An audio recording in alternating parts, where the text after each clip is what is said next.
some level of armament for the communities, and they can serve as the first line of defense. Second takeaway from what the general said, whole society approach is not the first time we are hearing.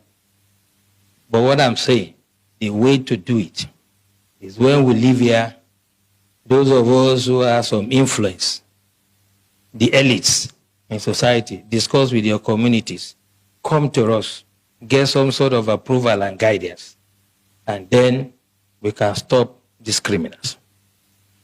You can imagine you call sector, let's say sector 4 or whatever, sector of the army, to come to this community if there's an attack. Before they even arrive there, if they attack another community, what happens?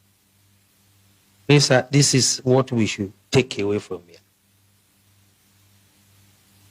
And lastly, okay, so last thing is said to us, which is quite important, is that we should not make this another talk show. And that's why this is my intervention. That security starts from you. There's nothing that is new. 1870 something, I can't remember. The French Revolution, in the street of Paris, they were beheading people. We've had hijack of plane. We'll forget quickly. We've had the wet ear syndrome. We had so many. There's some Matasini and whatever. There will always be security problems. So when I hear people say this is security in Nigeria, as long as human beings exist, there will be security problems. The issue is the response.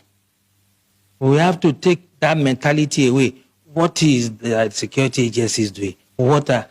Who, apart from a tree, knows that they want to come and cut him and remain standing? Only a tree. We have to get the communities to rise and defend themselves first. And the time to start it is now. When you move out from here, I do that every day. I come from a village in Ndi-igbo land, Ogun State, and I talk to my people. I know the level of armament they are entitled to. I know how they organize themselves in quarters. We have 4 quarters. I am using my expertise to guide them.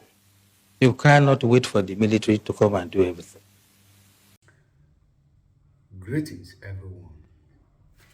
I believe you watch and you listen what the DSS boss just said.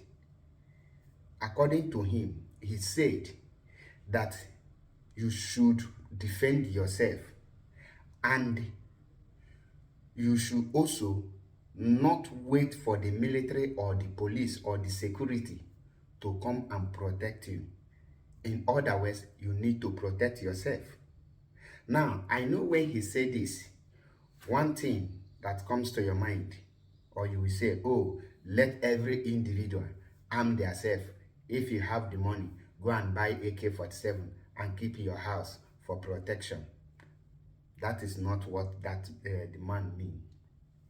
In details, I will explain for wider knowledge so that you will understand how we can actually protect our communities from these fulani invaders. Now, what this man means here is that the solution to what he is saying here is that every community, you need to mobilize the men, I mean the vibrant youth, who are capable to do the work of security. Now, when you mobilize the men, you can divide them into different groups. One group, you arm them, they will have ammunition and they will represent the community as the community vigilantes, not individual. And every group or every person that are in that community, everyone must partake on a day. You will go and guide the community. So if this group go for today, while the other group will be on leave, next day other group will go. It will be a rotational. Now, that is not just it. After that, what again we need in our communities is communication, extended network. We need to extend to the other communities. Every community need to have the phone numbers of other groups of vigilante. So when the attack come to one community, what you need to do is, as the attack is going on and the community vigilante is battling it, they will put call to the neighboring villages, and their own vigilante will know the areas where those people will be passing, and they will boycott them and wait for them to ambush them. In other words, every community in Igbo land need their neighboring community. You need to work with your neighbors vigilante. So the vigilante will be, every community vigilante will be work together. They will come as one vigilante with one mission. So not individual, but as a community. So that when attack come for this community, they will alert the other neighboring communities. Then the other neighboring communities will immediately mobilize themselves and come for the for support of the other one. It will be everybody's fight. Then when you ambush them, you will capture them. This is not a job that you need your telephone or camera to be videoing what you are doing. No. Once you capture them, you do it silently. Nobody need to hear. They can only hear there was an attack. The casualties, no need to record it. You can only record if you have casualties in your own side. But what you did to them shouldn't be recorded for security reasons. Now, having said this, there is another statement he made. He said him, as a DSS boss, that his place in Ndi-igbo, if I'm not mistaken, he said that he have already played a very vital role by training and informing his own people on how to protect themselves. At this point, he passed a coded message to the Biafran or the Igbo military, Igbo DSS, Igbo policemen that are serving currently. What you need to do is to fall back home, go to your community, help mobilize and train them, give them the security tips on how to move and how to tackle the terrorists, give them proper training and the proper how to inform each other and the signs on how to move. These are the place where you, as an Igbo police, as an Igbo army, as an Igbo DSS, this is one of your role now, because we need to prepare ourselves and prepare our communities in order to make sure that we are ready to protect ourselves and defend ourselves against the Fulani terrorists, and not just that, against the kidnappers and all kind of security threat or those that are into criminality.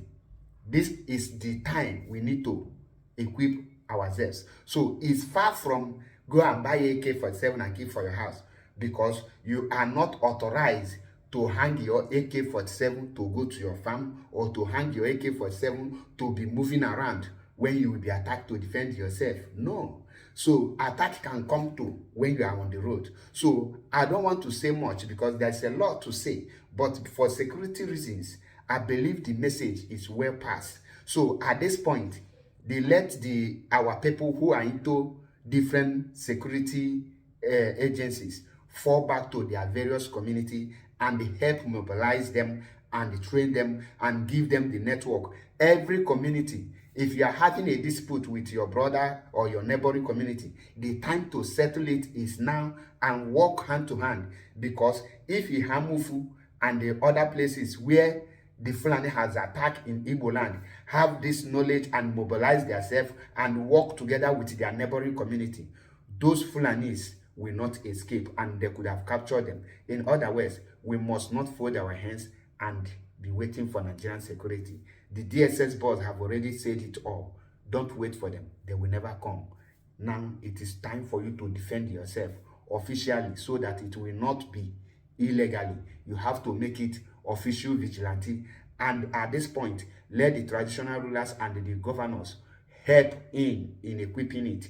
Every youth and every village should also tax themselves in case of all those monetary expenses. I don't want to say much. I remember my humble self. MAP Eziokubundo 1. Thank you. Stay tuned for more videos.